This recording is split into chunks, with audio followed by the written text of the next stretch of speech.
राज्यात सध्या महापालिका निवडणुकीची रणधुमाळी सुरू आहे. 15 जानेवारीला मतदान होणार असून प्रचार अक्षरशः शिगेला पोहोचला आहे.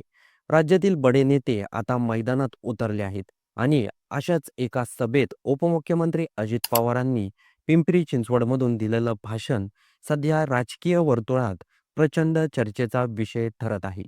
कारण या भाषणात विकास, भ्रष्टाचार, गुन्हेगारी यावर टीका आहेच. पण त्याचबरोबर शरद पवारांबाबत केलेलं एक विधान राज्याच्या राजकारणात नवा अंदाज निर्माण करत आहे. उपमुख्यमंत्री अजित पवार पिंपरी चिंचवडच्या दौऱ्यावर होते. या सभेत बोलताना त्यांनी स्पष्टपणे सांगितलं आहे, की माझी जन्मभूमी जरी बारामती असली, तरी पिंपरी चिंचवड ही माझी कर्मभूमी आहे. ही गोष्ट मी आयुष्यात कधी विसरू शकत नाही. पिंपरी चिंचवडच्या विकासासाठी आपण मोठ्या प्रमाणात काम केल्याचा दावा करत महापालिकेसाठी मतदारांनी महायुतीला संधी द्यावी, असं आवाहन त्यांनी केलं आहे. या भाषणातील एका महत्त्वाचा मुद्दा म्हणजे पक्ष सोडून गेलेल्यांवर केलेली थेट टिप्पणी. अजित पवार म्हणाले, "अनेकांना मी पद दिले. पद देणं आपल्या हातात असतं, पण माणसाने माणुसकी जपायची की नाही हे त्यांच्या हातात असतं." तसंच पुढे ते म्हणाले, "अनेक जण सोडून गेले, किती येतात, जातात, मला फरक पडत नाही. माझ्या मायमाऊली माझ्या सोबत आहे, त्यामुळे मी कोणाच्या बापाला घाबरत नाही."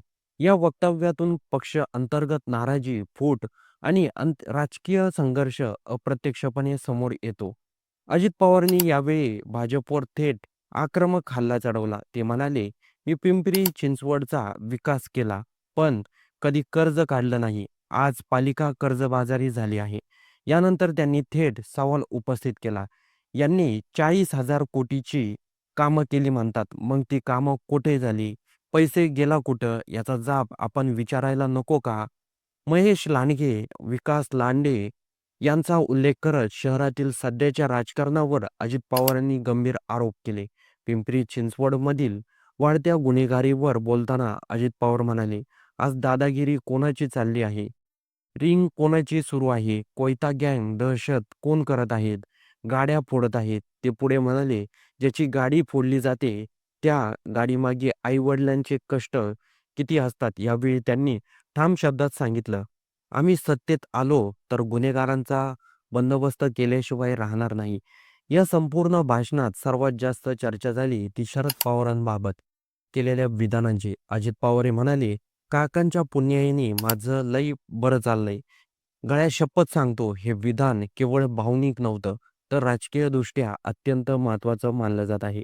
कारण याच वक्तव्यानंतर महाराष्ट्रात पुन्हा एकदा काका आणि पुतण्या एकत्र येणार का?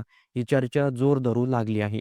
मुंबई महापालिका, पुणे, पिंपरी चिंचवडसह राज्यातील अनेक महापालिकेच्या निवडणुका लवकरच पार पडणार आहेत. या निवडणुकीनंतर शरद पवार आणि अजित पवार पुन्हा एकत्र येतील का? अशी चर्चा सुरू आहे. अजित पवारांच्या या विधानांवरून असं दिसतंय, की भविष्यात काका आणि पुतण्यांची जोडी पुन्हा एकदा एकत्र महाराष्ट्रात दिसेल. अजित पवार यांच्या पक्षातील अनेक नेते हे कधीही शरद पवार यांच्यावर टीका करताना दिसत नाहीये.